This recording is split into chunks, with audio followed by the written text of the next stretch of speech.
Hello students, पिछले video में हम लोगों ने आव्यूह के प्रकार एवं आव्यूह के समानता के गुणों का अध्ययन किया था। तो समानता के गुण पर ही आधारित एक सवाल है 3.1 एक्सरसाइज में एनसीईआरटी की। ये क्वेश्चन है जिसमें दो आव्यूह ये समान मतलब बराबर दिए गए हैं और आपको अननोन क्वांटिटी यानी कि अज्ञात राशियों XYZ का मान ज्ञात करना है। तो बहुत सिंपल सा क्वेश्चन है, इसलिए मैंने सॉल्व कर रखा है इसको। तो कैसे सॉल्व करेंगे? दो आव्यूह बराबर कब होते हैं? जब उनके ऑर्डर यानी कि पंक्ति और स्तंभों की संख्या सेम हो और उनके संगत अवयव भी बराबर हो। तो हम संगत अवयव यहाँ बराबर करेंगे। x plus Y plus Z 9 के बराबर होगा और x प्लस जेड 5 के बराबर होगा, y प्लस जेड 7 के। तो इससे आपको तीन समीकरण मिल जाएंगे और इनको अपना आप हल करके XYZ का मान निकाल लेंगे, जैसे आप हाई स्कूल में हल करते आए हैं। तो मैंने कैसे हल किया? देखिए, समीकरण 3 में y प्लस जेड का मान समीकरण 1 में रख दिया, यानी कि जहां y प्लस जेड था वहां पर हमने 7 रख दिया। तो मिल गया समीकरण x प्लस 7 बराबर 9। तो x बराबर 7 को 75 कर दिया तो मान आ गया 2। अब चाहे तो आप x प्लस जेड का मान रख के यहाँ निकाल सकते हैं और चाहे यही x का मान उठाकर आप समीकरण 2 में रख दीजिए। यह मान समीकरण 2 में रखेंगे, x की जगह पर 2 लिख देंगे तो आपको z का मान कितना मिल जाएगा? 3। और यही z का मान अगर यहाँ रख देंगे 3 को 75 करेंगे तो y का मान कितना आ जाएगा? 4। देख सकते हैं, बहुत इजी क्वेश्चन था, फटाफट सॉल्व भी हो गया। ऐसे कई क्वेश्चन आपके 3.1 में दिए गए हैं, ट्राई करिए आप। नेक्स्ट आपकी 3.1 का ही एक क्वेश्चन है, बहुविकल्पी क्वेश्चन है। The number of all possible matrices of order 3 cross 3, मतलब अवयवों की संख्या, संभव अवयवों की संख्याएं ज्ञात करनी है। किस ऑर्डर का? 3 क्रॉस 3 का, विद ईच एंट्री, जिसमें प्रत्येक जो अवयव होगा वो ईच एंट्री 0 और 1, यानी कि उसका प्रत्येक अवयव या तो 0 होगा या तो 1 होगा। ये कंपटीशन इस तरह का मिलता जुलता क्वेश्चन एक थोड़ा सा टफ करके इसको IIT में भी पूछा गया है। तो क्या है, देखिए 3 क्रॉस 3 का आपको अवयव बनाना है। तो 3 क्रॉस 3 मतलब इसमें 9 अवयव होंगे, लेकिन हर स्थान को केवल 0 या 1 से फिलअप करना है। तो 9 स्थान कौन से होंगे? ये 1 2 3 4, क्योंकि 3 तरीका 9 और ऐसे होंगे। इन हर स्थान को हम लोग को 2 तरीके से फिलअप कर सकते हैं, या तो 0 या तो 1। तो इस स्थान को 0 या 1 से फिलअप करेंगे, यानी कि इस स्थान को भरने के तरीके कितने होंगे? 2। यहां भी 0 या 1 ही भर सकते हैं। इसका मतलब प्रत्येक स्थान को भरने के तरीके आपको 2 होंगे। क्रमचय संचय से लगेगा सवाल, तो यहां पर क्रमचय संचय के जो फंडामेंटल नियम होते हैं वो लगेंगे। तो हर स्थान को हम 2 तरीके से भर सकते हैं। तो कुल तरीके कितने होंगे भाई? कुल तरीके होंगे, यहाँ भी 2 तरीके से अवयव भर सकते हैं, यहाँ भी 2 तरीके से अवयव भर सकते हैं, यहाँ भी ये होगा 2 गुणे 2 गुणे 2 कितनी बार? 9 बार, यानी कि 2 की पावर 9, यानी कि 512। कुल मिलाकर 512 तरीकों से अवयव भरे जा सकते हैं। तो जितने डिफरेंट प्रकार के अवयव आप भरेंगे उतने ही डिफरेंट प्रकार के क्या बनेंगे? अवयव।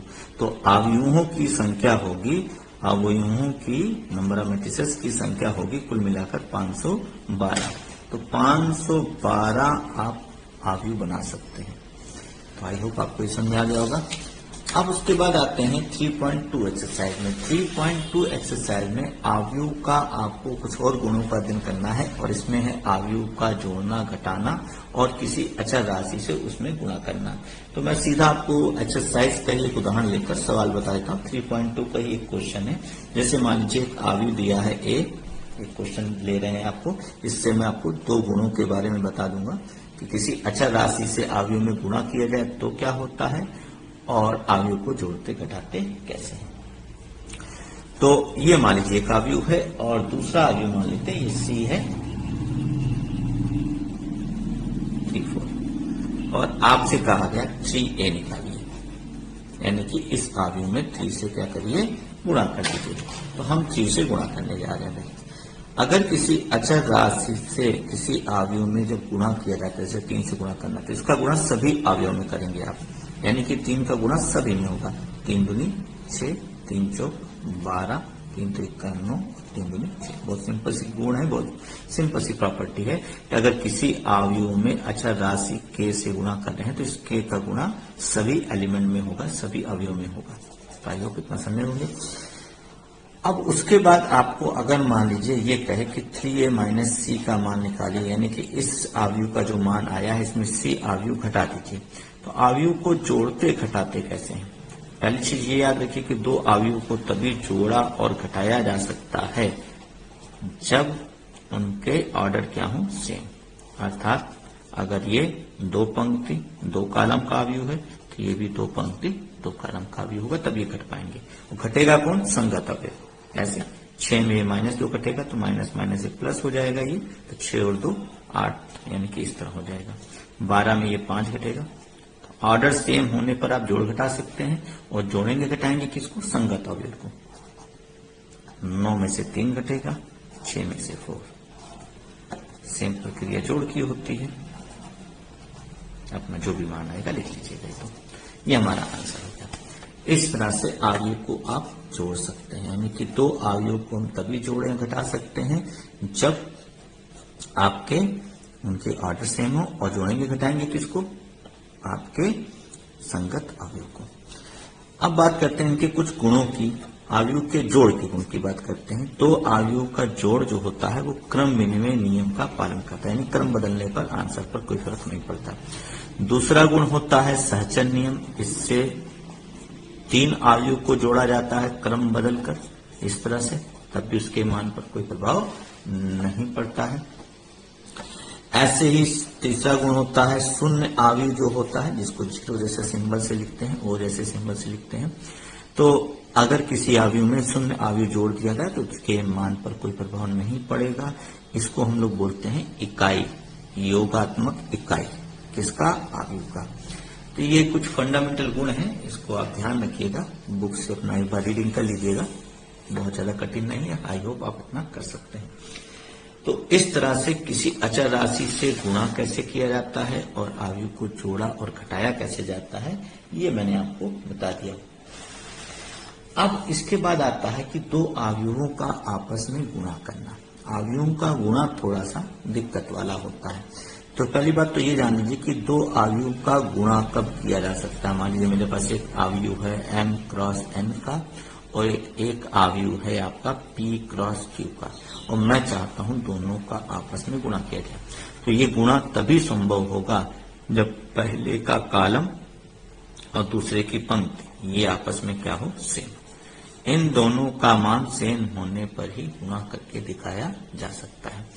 तो मैं गुणा आपको कैसे किया जाता है वो भी सिखाऊंगा, बट पहले मैं एक सवाल लूंगा 3.2 का, जो कि बड़ा ही फेमस क्वेश्चन है। और उसमें आपको क्या करना है? एक्स वाई जेड इत्यादि का मान ज्ञात करना है। कुछ मिलता जुलता हाई स्कूल का क्वेश्चन होगा, देखिएगा। हाई स्कूल से मिलता जुलता क्वेश्चन है। जैसे है आपका दिया गया है 2x plus 3y equal to 2340, आपकी बुक का ही क्वेश्चन है।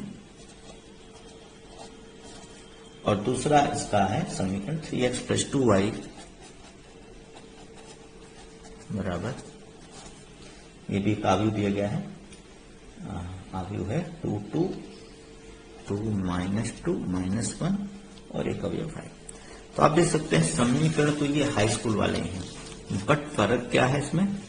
फर्क ये है, चेंज ये है कि दाहिना पक्ष इसका जो है आव्यूह के रूप में दिया गया है। तो आप जैसे हाई स्कूल में इन समीकरणों को हल करते थे बस ऐसे ही करेंगे। हाई स्कूल में आप इनको विलोपन विधि, प्रतिस्थापन विधि इत्यादि का इस्तेमाल करके हल करते थे, तो मैं विलोपन विधि का इस्तेमाल करूंगा। विलोपन विधि में क्या होता है कि x या y में से किसी एक के गुणांक बराबर करने होते हैं। अगर बराबर नहीं है तो आप देख सकते हैं 2 है या 3 है, गुणांक बराबर नहीं है तो किसी के भी आप गुणांक बराबर कर लो। मैं y के गुणांक बराबर करने जा रहा हूँ। इक्वेशन 1 में आप 2 से मल्टीप्लाई कर दीजिए एंड इक्वेशन 2 में 3 से, यानी कि यहाँ 2 3 6 यहाँ 3 3 6 हो जाएगा। तो सब में गुणा होगा, 2 दूनी 4x 2 3 6y, और यहाँ पे आव्यूह में जब 2 से गुणा करेंगे तो सारे अवयव में करेंगे, ये ध्यान देना। 2 दूनी 4 2 3 6 2 चौका 2 शून्य। ऐसे ही इसमें 3 से गुणा होगा, 3 3 का 9x 3 दूनी 6y, और ये आ जाएगा 3 दूनी 6 3 दूनी 6 3 दूनी 3 और 3 5 15। अब दोनों को आप घटा दीजिए। घटाएंगे क्यों? घटाने पे ये कट जाएगा तो y x का मान निकल आएगा। 4 में से लोगे, और इनको भी आपस में घटाएंगे। कैसे घटाएंगे? 4 में से 6 घटाएंगे -2, 6 में से -6 घटाएंगे तो जुड़ जाएगा, ये 12 हो जाएगा। 8 में -3 घटाएंगे जुड़ जाएगा, और 0 में 15 घटाएंगे तो x बराबर आ जाएगा -1/5। ये मान आ जाएगा। ये 5 को इधर ले आएंगे। अब अगर आप इनको अंदर ले जाना चाहें अंदर ले जा सकते हैं। अगर आप हाई स्कूल के उस तरीके को इस्तेमाल करना चाहते हैं जिसमें आप x का मान निकाल के किसी समीकरण में रखते थे, तो आपको ये अंदर ले जाना पड़ेगा। इसको अंदर ले जाकर मतलब इसका गुणा सब में करना होगा। तो यहाँ 2/5, 12/5 माइनस में आएगा, 11/5 माइनस में आएगा, और ये 5 3 15। लेकिन मैं ऐसे हल नहीं करूंगा। मैंने क्या किया, पहले मैंने y के गुणांक बराबर किए इन दोनों में, तो x का मान आ गया। अब मैं क्या करूंगा, x के गुणांक बराबर करके y का मान निकालूंगा, तो ये ज्यादा आसान पड़ेगा। यानी कि समीकरण 1 में 3 से गुणा कर दीजिए, एंड समीकरण 2 में 2 से गुणा करके, और फिर इन समीकरणों को अपना जैसे भी जोड़ घटा लेंगे 3, जैसे भी मैंने ऊपर किया। इस तरीके से हल करने से थोड़ा कैलकुलेशन इजी लगता है।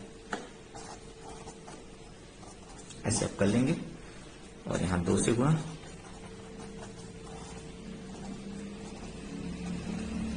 और दोनों को घटा दीजिए। घटाएंगे तो आपको y का मान मिल जाएगा। आई होप इतना आप लगा ले जाएंगे। Okay, thank you. इसके बाद आप पूरा लगाइएगा। कोई दिक्कत होगी तो आप मुझसे पूछ सकते हैं। Thank you.